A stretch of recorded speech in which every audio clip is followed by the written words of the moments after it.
Heto na, biglang pagtanggal dito kay Senador Bato. Diyan ho sa Senado. Alright, welcome back to my YouTube channel. I'm Andy's Vlog. Mga kaibigan, heto latest update tungkol dito kay Senador Bato na ngayon ho ay tago ng tago diyan ho sa Longga. Pakilike lang mo ang video na ito kung nagustuhan nyo ho.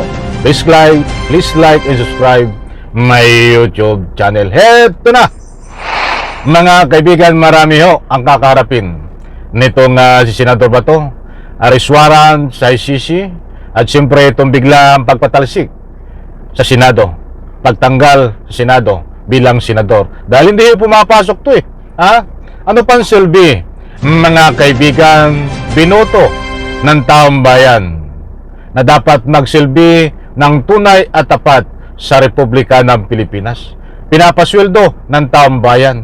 Tapos ngayon ho, hindi nagtatrabaho, ayaw pumasok sa trabaho, nagtatago. Ano ang kaparusahan ho dito? Siyempre, bigla ang pagtanggal kay Senador Bato. Mga kaibigan, huwag niyo pong kaligtaan, panoorin, pakinggan ang ibabahagi ko po sa inyo. Karapatan niyo ho, nalamin to dahil taong bayan ang nagpapasweldo dito sa mga senador na ito. Subalit hindi ho nagtatrabaho. Ayaw nga pumasok, ba't pipilitin yung papasok? Siyempre, kung ayaw pumasok sa trabaho bilang senador, ay tanggalin talaga ang kailangan no dito. Gusto ko munang kunin ng inyong panig. Pabor ho ba kayo na itong si Senador Bato ay tanggalin, patalsikin bilang senador? Sa comment section, inanyayahan ko kayong magbigay ng inyong public opinion. Karapatan nyo, mga mahal kong taga-subaybay. Heto na, kapit mga kaibigan, talagang huwag kayong alis, matindi ho ito. Panoorin nyo po kung ano ang mga dahilan at ano ngayon ang kinaroroonan ni Senador Bato. Siyempre, kaugnay ito dito ho sa ICC warrant, mga kaibigan. Shout out po sa lahat. Heto na. Yun, wala pang No-show pa rin sa Senado si Senador Bato de la Rosa pero itinanggi ng kanyang abogado na nagtatago siya. Humiling din ang Senador sa Korte Suprema ng temporary restraining order laban sa warrant of arrest ng ICC. Nasa frontline ng balitang yan si Mon Valdez. Ay matindi o si Senador Bato ha. Inaharang mo yung mga aaresto sa kanya. Maliwanag naman ho na umiling itong si Senador Bato. Diyan po sa korte, naharangin ang pagpapatupad at pagsilbi sa kanya ng arrest warrant ng ICC. Nakaw, eto, mas matindi pa ang matutuklasan nyo po dito at ipapaliwanag ko po sa inyo nandiyan sa bandang gitna kung bakit si Bato ay biglang pagtanggal sa Senado, tanggalin na sa Senado dahil hindi ho nagtatrabaho, bagkos ang ginagawa ho ay nagtatago. Sino ba naman? Kahit nga ho sa school, ha? Pag hindi ka pumapasok, siyempre yung iba ay papunta sa kick out. Yung iba ay binabagsak sa mga grades. School yun ha. O, nahihito pa Senado na yan ho ay kapakanan ng taong bayan. Subalit, ganyan ho. Patuloy ang sweldo. Tapos ayaw magtrabaho, nagtatago. Siyempre, kailangan tanggalin. Nako. Eto. Oh. Shout out. hanggang ngayon, wala pang kumpirmasyon ng Department of Justice kaugnay ng sinasabi ni Ombudsman Boying Remulla na may warrant of arrest ng International Criminal Court laban kay Senator Bato de la Rosa. Si Bato ang PNP chief nung inilunsad ang madugong war on drugs sa dating Pangulong Rodrigo Duterte. Pero kahit hindi pa nakikita ang mismong papel, nag-high na ng petisyon sa Korte Suprema si de la Rosa para sa pag-i-issue ng temporary restraining order o ng writ of preliminary injunction. Sa isinumiting urgent manifestation. Ay talagang lahat ay ginagawa talaga ni Bato. Ano? Kita niyo, ang daming mga petisyon.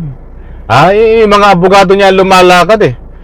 Disclaimer lang mga mahal kong taga-subaybay. Hindi pa, wala pa hong kumpirmasyon ng arrest warrant galing sa ICC at mismo ang ating pamahalaan. Nagkaroon lang ng kumpirmasyon ay ang DOJ. Ang Ombudsman Remulla na meron na siyang hawak na kopya ng warrant of arrest. But naiintindihan ko ang ating pamahalaan, naiintindihan ko ang ICC. The same pattern, katulad din na nangyari kay Digong. Hindi po ina-announce ang warrant of arrest ng ICC. Malalaman lang pong may warrant of arrest ay kapag actual na hinuhuli na itong si Bato, katulad na nangyari kay Digo. Kaya't naunawaan ko ho.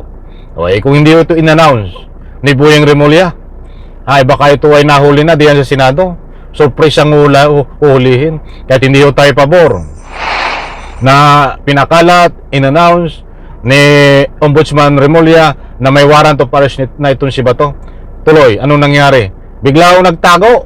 Di bale, hukay naman ito ni General Torre. Di ba? Umanda ka. Hukayin ka ni General Torre. Ito, mga kaibigan. Ng kanyang kampo, hiniling niya ang TRO para pigilan ang pagpapatupad ng ICC warrant, red notice o surrender request. Pati na rin ang pagpapaabot ng anumang tulong sa mga testigo ng ICC sa pamamagitan ng Witness Protection Program at ang pagpapadala ng anumang mensahe na may kinalaman sa ICC sa pamamagitan ng diplomasya o ng mga law enforcement body. Hiniling din ng senador sa SC na atasan ng DOJ at DFA na maglabas ng patunay na meron niyang arrest warrant ang ICC laban sa kanya.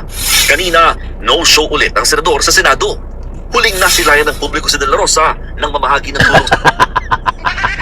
Aray ko ho, senador nagtatago, pinapasweldo ng tambayan.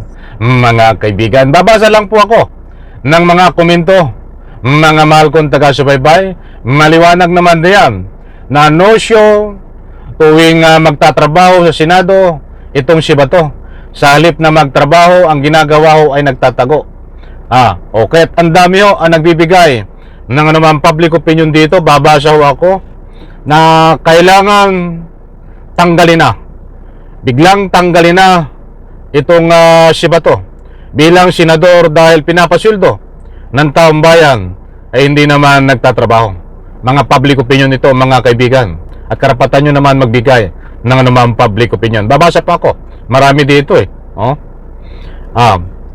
walang kwentang Bato. Dapat gumawa ng aksyon ang pamunuan ng Senado.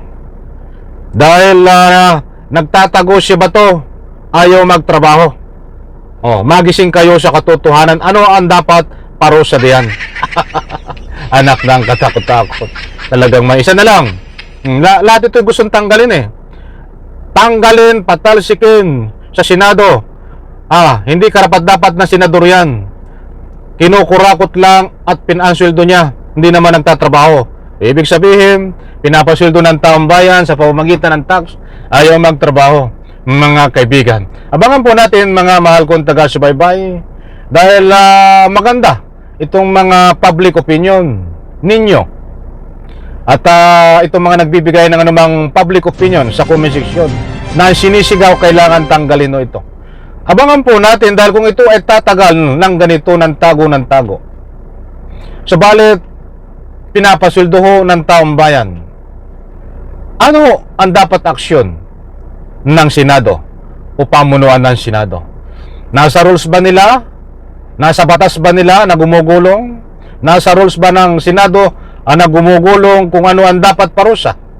Sa katulad ni Bato na pinapasweldo bilang senador, subalit absent ho sa mga trabaho, ayaw pumasok sa Senado. Ano ang karapat dapat na parusa dito? Huwag po kayong magbulag-bulagan diyan sa Senado dahil karapatan ng taong bayan na usiging kayo magtanong, alamin ano ang parusa na ipapataw dito kay Bato dahil ayaw magtrabaho, ayaw pumasok sa trabaho. Abangan po natin, mga kaibigan. Ibibigay ko po sa inyo ang complete details diyan. Batang sinisigaw ho ng taong bayan, karamihan, tanggalin ito sa Senado, bigyan ng parusa dahil ayaw magtrabaho.